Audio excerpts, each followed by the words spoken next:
இன்றைக்கி நம்ம பார்க்க போகிற படம் வந்து பார்த்திங்கன்னா 80s 90s நடந்த அழகான சுவாரஸ்யமான விஷயங்களை வந்து பார்த்திங்கன்னா ஒத்த சைக்கிளில் ஒட்டுமொத்த கதையுமே கொண்டு வந்து காட்டியிருக்காரு டேரக்டர் கமலக்கண்ணன் குரங்குபட்டல். மயன் இன்னைக்கு கடைக்கு வந்து மத்தியானம் வரைக்கும் சைக்கிள் வாடகைக்கு வேணும்னு எடுத்துட்டு போயிருக்கா. இந்த படத்தை வந்து பார்த்தீங்கன்னா நம்மளோட சிவகார்த்திகேயன் அவர்கள் ப்ரெசென்ட் பண்ணியிருக்காரு. அண்ட் இந்த படத்தை வந்து கமலக்கண்ணன் இயக்கியிருக்காரு. கமலக்கண்ணன் வந்து ஆல்ரெடி மதுபான கடை அப்படின்ற ஒரு படத்தை வந்து இயக்கியிருந்தாரு. அதை தொடர்ந்து இப்போ குரங்குபடல் இந்த படத்தையும் இயக்கியிருக்காரு. அண்ட் இந்த படத்தில் யாரெல்லாம் நடிச்சிருக்காங்க அப்படின்னா, இந்த படத்தில் காளி வெங்கட் அவர்கள் நடிச்சிருக்காரு. ரீசெண்டாக அவர் நிறைய படங்கள் கமிட் பண்ணிட்டு இருக்காரு. அது இல்லாமல் அவரோட கேரக்டர்ஸ் எல்லாமே ரொம்பவே வண்டர்ஃபுல் பெர்ஃபார்மன்ஸாக இருக்கும் அவர் பார்க்கும் போதே படத்தில். அண்ட் இந்த படத்துலையும் அவரோட பெர்ஃபார்மன்ஸ் பார்க்கறது ரொம்பவே நல்லா இருக்கு. அண்ட் இந்த படத்தில் வந்து பார்த்தீங்கன்னா ஒரு 5 பசங்க நடிச்சிருக்காங்க. அந்த 5 பசங்க நடிச்சிருக்காங்கன்னு சொல்கிறத விட வாழ்ந்திருக்காங்கன்னு சொல்லணும். அண்ட் முக்கியமாக வந்து பார்த்தீங்கன்னா இந்த படத்தில் நக்லெட்ஸ் டீமோட ஒரு 2 பெர்ஃபார்மர் 3 பெர்ஃபார்மர் இருக்காங்க. அதில் 2 பெர்ஃபார்மரோட அந்த சீன்ஸ்லாம் வரும்போது வந்து பார்த்தீங்கன்னா கண்டிப்பாக விழுந்து ரசிப்பீங்க. பிகாஸ் அந்தளவுக்கு பர்ஃபார்மன்ஸ் வைஸ் செம்மையாக இருக்கும். அது யார் அப்படின்னா ஜென்சன் அவர்கள், பிரசன்னா அவர்கள். ஸோ இவங்க 2 பேருமே வந்து பார்த்திங்கன்னா ரொம்பவே சூப்பராக நடிச்சிருக்காங்க. அதுலேயே அவங்களோட காம்போவில் வர சீன்ஸ் எல்லாமே வந்து பார்த்திங்கன்னா கண்டிப்பாக விழுந்து சிரிக்கும்படி இருக்கும். அந்தளவுக்கு பர்ஃபெக்டாக வந்து பார்த்திங்கன்னா இந்த கதையில் உட்காந்துருக்கு. இந்த படத்துக்கு வந்து பார்த்திங்கன்னா ஜிப்ரான் அவர்கள் வந்து இசையமைச்சிருக்காரு. அண்ட் ரொம்பவே அழகாக இருக்கும். அண்ட் இந்த படத்தோட கதையை பற்றி நம்ம தெரிஞ்சுக்கணும் அப்படின்னா 80s 90s நடக்கிற ஒரு அழகான ஒரு விஷயத்தை வந்து பார்த்திங்கன்னா நம்ம கண்ணு முன்னாடி கொண்டு வந்து நிப்பாட்டியிருக்காங்க. அதில் அந்த 80s 90s நம்மளுக்கு ஸ்கூல் டேஸ்லாம் விட்டு இந்த கோடை காலம்லாம் வந்துச்சு அப்படின்னா பசங்களாக இருக்கும்போது நம்மளாம் என்னெல்லாம் பண்ணோம் அப்படின்றத வந்து ரொம்பவே அழகாக கண்ணு முன்னாடி கொண்டு வந்து வச்சிருக்காரு டேரக்டர். அதாவது இப்போ கோடை காலம் வந்துடுச்சு அப்படின்னா நம்ம என்ன பண்ணுவோம், ஸோ ஒரு வாடகை சைக்கிள் எடுப்போம். ஸோ அந்த வாடகை சைக்கிளுக்கு எப்படிலாம் காசு நம்ம உஷார் பண்ணுவோம், ஸோ ஃபேமிலிட்ட அப்பா அம்மாட்ட அப்படிங்கும் போது வந்து பார்த்திங்கன்னா அந்த சுவாரஸ்யமான விஷயங்கள்லாம் வந்து பார்த்திங்கன்னா இதில் ரொம்பவே அழகாக கன்வே பண்ணியிருக்காரு.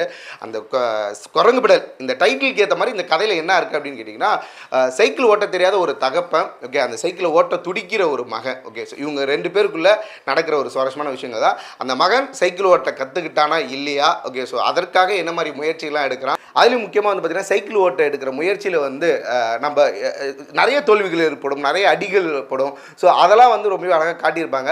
ஃபஸ்ட்டு நம்ம என்ன பண்ணுவோம், ஸோ ஒரு அரை சைக்கிள் எடுத்து நம்ம ஓட்ட முயற்சி பண்ணுவோம். ஸோ ஒரு 1 ஹவர் சைக்கிள் எடுப்போம். ஸோ அப்போ நான் ஓட்டும் போதெல்லாம் வந்து பார்த்திங்கன்னா 3 ரூபா 1 ஹவருக்கு. ஸோ அப்படிங்கும்போது அந்த மாதிரிலாம் வந்து காசு தேத்தி ஸோ அதை நம்ம ஓட்டுறதுக்கு முயற்சி பண்ணுவோம். பட் அரை சைக்கிள் இல்லை அப்படின்னா நம்ம என்ன பண்ணுவோம், ஒரு வீட்டில் இருக்கிற நம்ம அப்பாவோடதோ இல்லை அண்ணனோடதோ இல்லை சித்தப்பா பெரியப்பாவதோ, ஸோ யாரோ ஒரு சைக்கிள், ஓகே, ஸோ ஒரு பெரிய சைக்கிள் இருக்கும், அதை எடுத்து அரைப்படல் போட்டு ஓட்டுறதுக்கு நம்ம முயற்சி பண்ணுவோம் இல்லையா. ஸோ அந்த மாதிரி ஒரு அழகான சில விஷயங்கள்லாம் வந்து பார்த்திங்கன்னா இந்த இதில் ரொம்பவே அழகாக காட்டியிருப்பாங்க. கடைசியாக இந்த பையன் இந்த சைக்கிளை ஓட்ட கற்றுக்கிட்டானா இல்லையா, இல்லை பட்டப்பேரோடு இருக்கிற காளி வெங்கட்டுக்கு வந்து பார்த்திங்கன்னா ஒரு பட்டப்பேர் இருக்கும். அவருக்கு சைக்கிள் ஓட்ட தெரியாது, அந்த சைக்கிள் ஏன் ஓட்ட மாட்டார் அப்படின்றத ஒரு சின்ன ஒரு ஃப்ளாஷ்பேக்கும் நம்மளுக்கு அதில் சொல்லியிருப்பாங்க. ஃப்ளாஷ்பேக்குன்றதை விட அந்த கதையை ரிவ்யூலும் பண்ணியிருப்பாங்க. இந்த படத்தில் வர சின்ன சின்ன சீன்ஸ்லாம் வந்து பார்த்திங்கன்னா நம்மளை எந்த அளவுக்கு எங்கேஜாக கொண்டு போகுது, எந்த அளவுக்கு நம்மளோட பழைய நினைவுகளை உருவாக்குது அப்படின்னு பார்த்தீங்கன்னா ரொம்பவே அழகாக சொல்லலாம். முக்கியமாக வந்து பார்த்திங்கன்னா ஒரு ஊர் அப்படின்னு எடுத்துக்கிட்டோம், ஒரு வில்லேஜ்னு எடுத்துக்கிட்டோம்னா அங்கே வந்து ஒரு மிலிட்ரிக்காரர்னு ஒருத்தர் இருப்பாங்க. ஸோ அவங்க சைடில் வந்து பார்த்திங்கன்னா மிலிட்ரிலேருந்து வந்ததுக்கப்புறம் ஏதோ ஒரு மளிகை கடையோ இல்லை வந்து ஒரு சைக்கிள் கடையோ வச்சு ஸோ அவரோட பொழப்பா எடுத்ததை பார்த்துட்டு இருப்பார். ஸோ அந்த வகையில் வந்து பார்த்திங்கன்னா இந்த படத்துலையும் வந்து ஒரு மிலிட்ரிக்காரர் இருக்கார். ஸோ அவர் தான் பிரசன்னா அவர்கள்.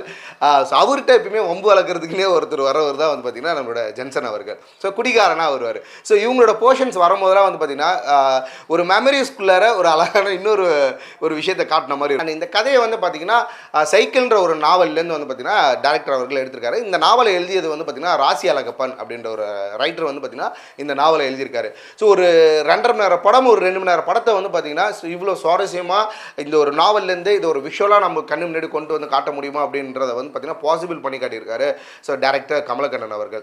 நீங்கள் கண்டிப்பாக வந்து இந்த படத்தை நீங்கள் பார்க்கும் போதே கண்டிப்பாக உங்களோட இந்த மெமரிஸ் அந்த 80s 90s பிறந்து ஸோ இந்த மாதிரி சைக்கிளுக்காக பல முயற்சிகள் அந்த சைக்கிளை ஓட்டுறதுக்காக பல முயற்சிகளை எடுத்த ஸோ உங்களை மாதிரி என்ன மாதிரி பசங்களுக்கு தெரியும். ஸோ இந்த கதை எவ்வளோ இம்பார்ட்டன்ஸ், இந்த கதை வந்து இந்த கதைன்றதை விட இந்த படம் வந்து நம்மளை எந்த அளவுக்கு நம்மளோட லைஃப்பை கண்ணு முன்னாடி கொண்டு வந்து காட்டியிருக்கு அப்படின்றத கண்டிப்பாக ரியலைஸ் பண்ணி பார்க்க முடியும். அந்த அளவுக்கு ஒரு பியூட்டிஃபுல்லான ஒரு படத்தை தான் வந்து பார்த்திங்கன்னா கமலக்கண்ணன் அவர்கள் டைரக்ட் பண்ணியிருக்காரு. காளி வெங்கட் வந்து மாரின்ற ஒரு கேரக்டருக்கு ஒரு பையனுக்கு வந்து பார்த்திங்கன்னா அப்பாவை நடிச்சிருக்காரு. ஸோ இந்த அப்பான்ற கேரக்டர் வந்து எந்த அளவுக்கு நம்மளோட லைஃப்பில் ஒரு முக்கியமான ஒரு ரோல் ப்ளே பண்ணுது அப்படின்றத ஸோ காளி வெங்கட்டோட ஆக்டிங்ஸை வச்சு நம்ம தெரிஞ்சுக்கலாம். பிகாஸ் ஒரு உரித்தான ஒரு தோரணை அப்படின்னு சொல்லுவோம் இல்லையா. ஸோ இதுதான் இதுக்கான ஒரு தோரணை அப்படின்னு. ஸோ அந்த விஷயத்தை வந்து பார்த்திங்கன்னா ரொம்பவே அழகாக வந்து ஹேண்டில் பண்ணியிருப்பார். ஒரு தகப்பனாக அவர் கண்டிக்கிற விஷயமா இருக்கட்டும், இல்லை ஐ மீன் வில்லேஜ்குள்ளே வில்லேஜுன்றதை விட நம்ம லைஃப்பில் நிறைய நடந்திருக்க விஷயம் தான். தன்னோட அப்பா ஐ மீன் நம்ம அப்பாக்கள் வந்து பார்த்திங்கன்னா நம்மளை ஒரு சின்ன அதட்டலோட நம்மளை வந்து ஒரு மிரட்டி ஒரு அக்கறை காட்டுற விஷயங்கள் வந்து பார்த்திங்கன்னா ரொம்பவே அழகாக இருக்கும். ஸோ அதை வந்து காளி வெங்கட் ரொம்பவே அந்த கேரக்டரை உள்வாங்கி ரொம்பவே சூப்பராக பெர்ஃபார்மன்ஸ் பண்ணியிருப்பார். அது ரொம்ப ரசிக்கும்படியாக இருக்கும். அதுலேயும் முக்கியமாக அந்த குடிகாரனாக வர ஜென்சன், இவர் நக்லைட்ஸில் நம்ம நிறையா இவரோட போர்ஷன்ஸ்லாம் ஐ மீன் இவரோட வீடியோஸ்லாம் நம்ம பார்த்துருப்போம். பட் இந்த படத்தில் ஒரு குடிகாரனாக அவர் கொடுத்துருக்க அந்த பெர்ஃபார்மன்ஸ் வந்து பார்த்திங்கன்னா கண்டிப்பாக நீங்கள் விழுந்து விழுந்து தேட்டரில் ரசிப்பீங்க. அந்தளவுக்கு பர்ஃபெக்டாக ஒர்க் அவுட் ஆகிருக்கும். அண்ட் கூடவே வந்து பிரசன்னா அவர்கள், இவர் வந்து ஒரு மிலிட்ரி கேரக்டரில் வந்திருப்பார். ஸோ மிலிட்ரி மேன் அப்படிங்கும்போது ஒரு பயங்கரமான ஒரு இன்ட்ரொடக்ஷன் இருக்கும். ஸோ அவரோட படத்திலே இருக்கு அவர் அப்படி ஒரு இன்ட்ரொடக்ஷன் இருக்கும். அவர் வந்து பார்த்திங்கன்னா கன் வச்சிருப்பார், பார்டரில் போயிட்டு வந்து பார்த்திங்கன்னா எதிரிகள்லாம் சுட்டு தள்ளினார், இமயமலையிலேருந்து உருண்டு உருண்டு விழுந்தார் அப்படின்னு சொல்லிட்டு ஒரு பெரிய ஒரு பில்டப்லாம் கொடுத்து வச்சுருப்பாங்க.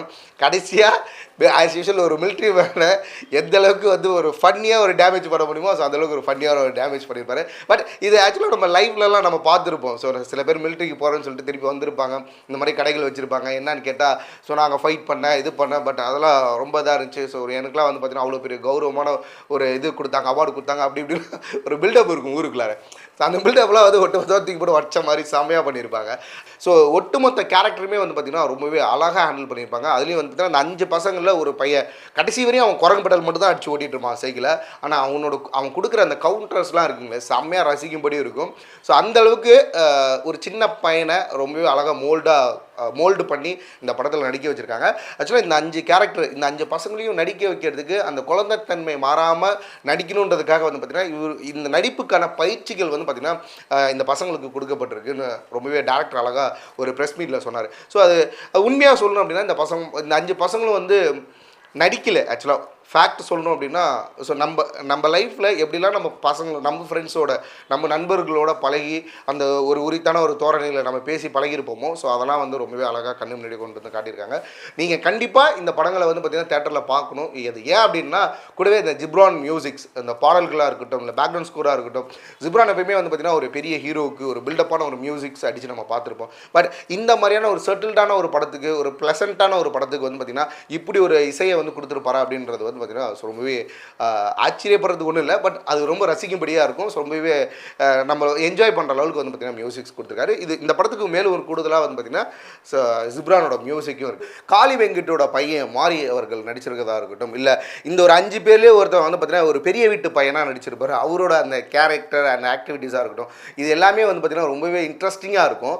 ஒட்டுமொத்தமாக சொல்லணும்னா இந்த ஒரு சைக்கிள் ஓட்டுறதுக்கான ஒரு முயற்சி. ஸோ அந்த முயற்சியில் அந்த பசங்களுக்குள்ளே நடக்கிற அந்த ஒரு கான்வர்சேஷன் அந்த ஒரு உரையாடலாம் வந்து பார்த்திங்கன்னா ரொம்பவே சுவாரஸ்யமாக இருக்கும். நம்ம சின்ன பிள்ளையில் எப்படிலாம் நம்ம ஃப்ரெண்ட்ஸ்கிட்ட பேசியிருப்போமோ அதெல்லாம் ரொம்பவே அழகாக கண்ணு முன்னாடி கொண்டு வந்து நிப்பாட்டி இருப்பாங்க. ஸோ இந்த படத்துக்கு மேலும் வந்து பார்த்திங்கன்னா சுமி பாஸ்கரன் சினிமோட்டோகிராஃபர் வந்து ஒரு பலம் சேர்த்திருக்காரு. ஒவ்வொரு சீனையுமே ரொம்பவே ரசிக்கும்படியாக எடுத்திருக்காரு. ஸோ ஒரு பையன் வந்து பார்த்திங்கன்னா தன்னோட அக்கா வீட்டுக்கு போகும்போது சைக்கிளில் போயிருப்பார். ஆனால் திருப்பி காளி வெங்கட் போயிட்டு கூப்பிட்டு வரும்போது வந்து பார்த்திங்கன்னா படகுல பயணிச்சிருப்பாங்க.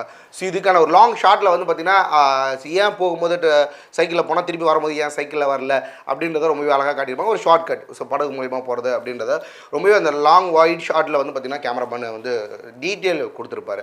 ஸோ இந்த மாதிரி ஒவ்வொரு சீனுமே வந்து பார்த்திங்கன்னா ரொம்ப டீட்டெயிலாக வந்து பார்த்திங்கன்னா சினிமோட்டோகிராஃபர் ஒர்க் பண்ணியிருப்பாரு. அந்த அளவுக்கு வந்து இந்த படத்தை ஸோ ஹோல் டீமே டெக்னிக்கலாக வந்து பார்த்திங்கன்னா ஸ்ட்ராங்காக வந்து ஒர்க் பண்ணியிருக்காங்க. ஸோ எடிட்டரும் வந்து பார்த்திங்கன்னா அவரோட பங்குக்கு கொடுத்துருக்காரு. பட் எடிட்டிங் சைடில் இன்னும் கொஞ்சம் பெட்டரான ஒரு இம்ப்ரூவ்மெண்ட் காட்டியிருக்கலாமோ அப்படின்ற மாதிரி தோணுச்சு. பட் ஓவரால் படம் வந்து சூப்பராக இருந்துச்சு. இந்த மாதிரி படத்தை வந்து பார்த்திங்கன்னா எஸ்கே அவர்கள் வந்து பார்த்திங்கன்னா ப்ரெசென்ட் பண்ணுறது வரவேற்கத்தக்கக்கூடிய ஒரு விஷயமா இருக்குது. மேலும் இந்த மாதிரி படங்கள் வரணும் அப்படின்னா நம்ம இந்த மாதிரி படங்களை தேட்டரில் வந்து பார்த்து இந்த படங்களுக்கு சப்போர்ட் பண்ணணும் அப்படின்றது தான் வந்து எல்லாரோட மைண்ட் செட்டுமாகவே இருக்கும். இந்த படத்தை பார்த்த எனக்கும் அதுதான் தோணுச்சு. யாரெல்லாம் இந்த படத்தை தேட்டரில் பார்க்குறீங்களோ ஸோ அவங்க எல்லாருமே வந்து பார்த்திங்கன்னா என்ன மாதிரி மெமரிஸ் வந்து கண்ணு முன்னாடி வந்துச்சு அப்படின்றத மறக்காமல் கமெண்ட் செக்ஷனில் கமெண்ட் பண்ணுங்கள்.